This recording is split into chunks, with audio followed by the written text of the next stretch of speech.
Good morning. कल किसी कारणवश मैं आपको आगे का टॉपिक नहीं बता पाया था, तो कल जहां क्लास एंड करी थी उसके जस्ट आगे शुरू करते हैं। प्राचीन काल में मानव भूगोल को किस रूप में देखा जाता था उसके बारे में चर्चा करते हैं। प्राचीन काल में लोगों को इतनी जानकारी थी नहीं। जो लोगों के समुदाय हैं, लोगों के जो समुदाय,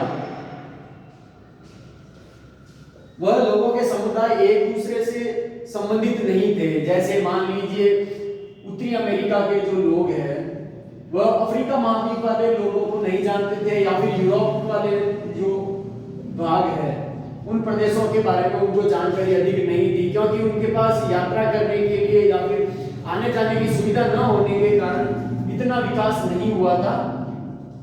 मानव भूगोल का प्राचीन समय में सिर्फ अपना भरण पोषण करते थे, रहन सहन और खान पान तक ही जानकारी थी।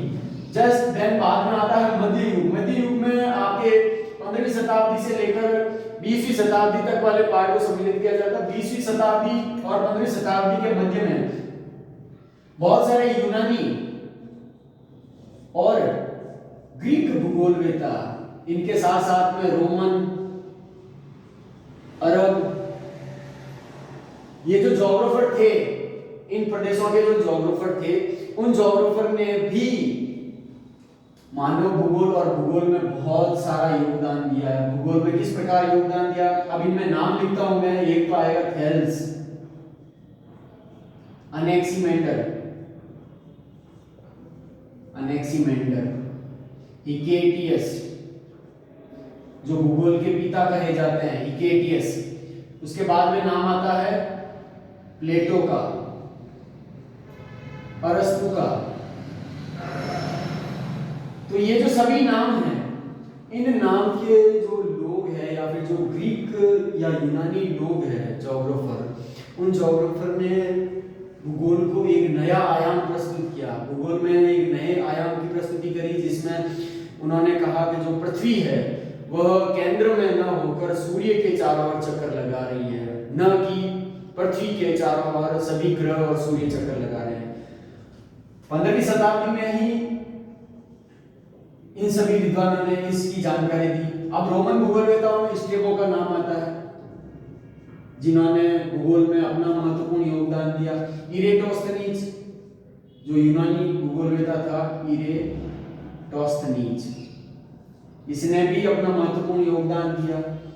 इन्होंने पृथ्वी के जो स्थल स्वरूप है और पृथ्वी के आसमान और वायुमंडलीय भाग जो है, उस भाग के बारे में जानकारी प्रदान करी। देन बाद में आता है आपके आधुनिक भूगोल। आधुनिक भूगोलवेताओं में आपने पढ़ा है मानव भूगोल के बारे में। इस चैप्टर में जो पढ़ा, जिसमें रेडजेल का नाम आता है मुख्यतः, फ्रेडरिक रेडजेल, जिनको आधुनिक मानव भूगोल के पिता कहा जाता है, जर्मन ज्योग्राफर हैं, इनका नाम आता है। इनके अलावा विडाल डी ला ब्लास का नाम आता है, विडाल डी ला ब्लास। इनके बाद में और नाम आते हैं ग्रिफिथ टेलर, डिमांजिया, ईसा बुमेन, जीन ब्रून्स। ये शिष्य थे विडाल डी ला ब्लास के। इन्होंने संभववाद की संकल्पना प्रस्तुत करी, संभववाद। अब मैं आपको विस्तार से इन आधुनिक भूगोलवेताओं द्वारा दी गई परिकल्पनाओं के बारे में बता देता हूं। पहले मानव भूगोल की परिभाषा जो रेडजेल के अनुसार दे रखी है वह बता देता हूं, और उसकी जो शिष्य है एलन चर्चिल सैम्पुल, उसके द्वारा दी गई मानव भूगोल की परिभाषा में आपको विस्तार से बता देता हूं। फ्रेडरिक रेडजेल कहते हैं, फ्रेडरिक रेडजेल मानव भूगोल मानव समाज व धरातल के बीच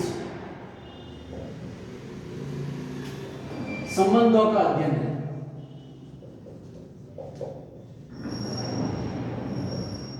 इस चीज का ध्यान रखना।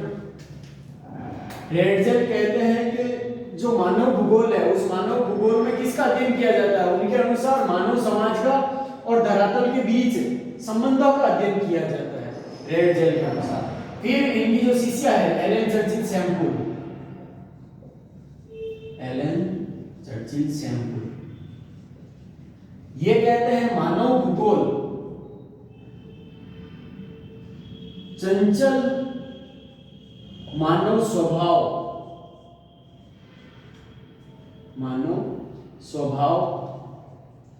व धरातल के बीच संबंधों का अध्ययन है।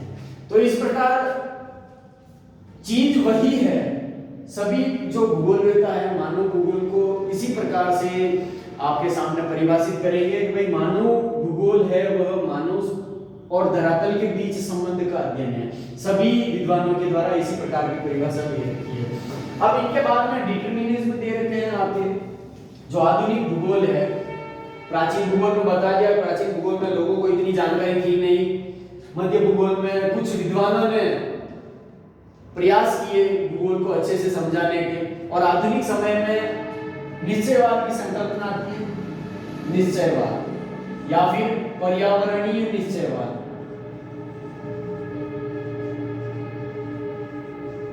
पर्यावरणीय निश्चयवाद, इसको और नाम भी दिया गया है नियतिवाद। आप इस नाम से ही समझ सकते हैं नियतिवाद, जो अपने आप घटित होगा, जो अपने आप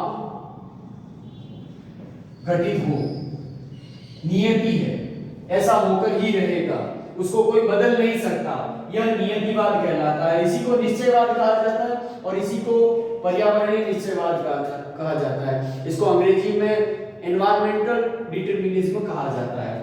अब इसमें क्या है, इसके अनुसार विद्वानों का मानना है कि पर्यावरण सर्वोपरि है, पर्यावरण या फिर वातावरण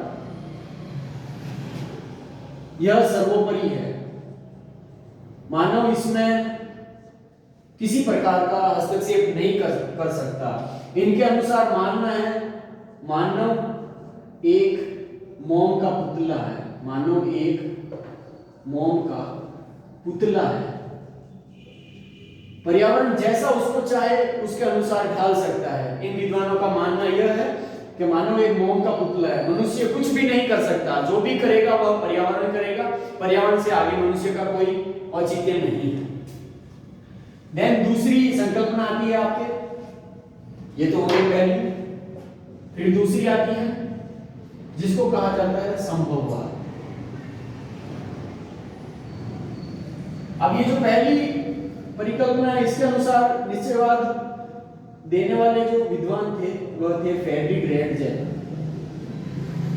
और इनकी शिष्या एलन चर्चिल सैम्पुल। इन दो विद्वानों के नाम याद रखना। संभववाद, पॉसिबिलिज्म, संभववाद के अनुसार ऐसा माना जाता है कि मनुष्य सर्वोपरि है, मनुष्य सर्वोपरि, मनुष्य जैसा चाहेगा वैसा परिवर्तन कर सकता है। आप अधिक बारिश में छाता होगा तो ही आप बाहर जा पाएंगे। पहली वाली जो परिकल्पना है इसमें बारिश होना संभव है, बारिश होगी, उसको कोई रोक नहीं सकता। अब ये जो बारिश हो रही है इसको आप मनुष्य किस प्रकार से सहन कर सकते हैं, इसके लिए छाता लेकर आप बाहर निकल सकते हैं, इसको आप इस प्रकार समझ सकते हैं। एक उदाहरण है कि भाई मनुष्य सर्वोपरि है, इसमें पर्यावरण को कम आंका गया है, पर्यावरण की महत्ता कम है, पर्यावरण की महत्ता कम, इसमें पर्यावरण को मोम का पुतला बताया गया है, पर्यावरण को मोम का पुतला, कि मनुष्य जैसा चाहेगा पर्यावरण को अपने अनुसार परिवर्तित कर सकता है। फिर तीसरी और अंतिम जो परिकल्पना है उसके अनुसार इनके पहले एक बात और कर लेते हैं, संभववाद के जो प्रणेता है या फिर जो संभववाद देने वाले विद्वान हैं उनमें सबसे पहले नाम आता है लुसियन फेब्रे, जिन्होंने इस नाम का प्रयोग किया, लुसियन फेब्रे। लेकिन इस नाम को सर्वाधिक विख्यात करने का काम विडाल डी लाप्लास के द्वारा किया गया, जो फ्रांसीसी भूगोलवेता थे। इस चीज का ध्यान रखें, फ्रांसीसी भूगोलवेता। अब ये जो विडाल डी लाप्लास है, इनके साथ साथ में अनेक विद्वान हैं जिन्होंने इसको आगे बढ़ाने का कार्य किया। लुसियन फेब्रे के साथ साथ में विडाल विला ब्लास और इनके शिष्य है जीन ब्रून्स, उनके द्वारा डिमांजिया है और बहुत सारे विद्वान हैं जिन्होंने संभववाद को संपूर्ण विश्व में फैलाया। देन आगे चलते हैं। तीसरी परिकल्पना आती है आपके मध्यम मार्गी। मध्यम मार्गी अथवा नवनिश्चयवाद। इसके अनुसार ज्योग्राफर का मानना है कि भाई जो प्रकृति है और जो मनुष्य है उन दोनों के बीच एक मध्यम मार्ग निकलना चाहिए। न तो मनुष्य प्रकृति पर हावी रहे और न प्रकृति मनुष्य पर हावी रहे। इस प्रकार एक नई परिकल्पना का प्रादुर्भाव हुआ जिसको स्टॉप एंड गो कहा गया। स्टॉप एंड गो डिटरमिनिज्म, जिसमें जो ट्रैफिक पुलिस वाला होता है वह यातायात को कम करने के लिए या फिर जो यातायात बढ़ जाता है सड़कों के ऊपर उस यातायात को कम करने के लिए रुकने और जाने के निर्देश देता है। उसी प्रकार जो मध्यम मार्गी है उन मध्यम मार्गी ज्योग्राफर का मानना है कि प्रकृति को भी और मनुष्य को भी इस प्रकार की एक रणनीति अपनानी चाहिए जिससे पर्यावरण को भी हानि न पहुंचे और मनुष्य का विकास भी न रुके। तो इस प्रकार ये स्टॉप एंड गो परिकल्पना का विकास हुआ और इस परिकल्पना के जो प्रणेता है या फिर जिस विद्वान ने इनको दिया है उनका नाम आता है ग्रिफिथ टेलर। तो इस प्रकार आपके फर्स्ट चैप्टर में मानव भूगोल की परिभाषा, उसका विषय क्षेत्र, प्रकृति और ये जो तीन अवधारणाएं दे रखी है अवधारणाएं, इन अवधारणाओं का अध्ययन महत्वपूर्ण है। धन्यवाद।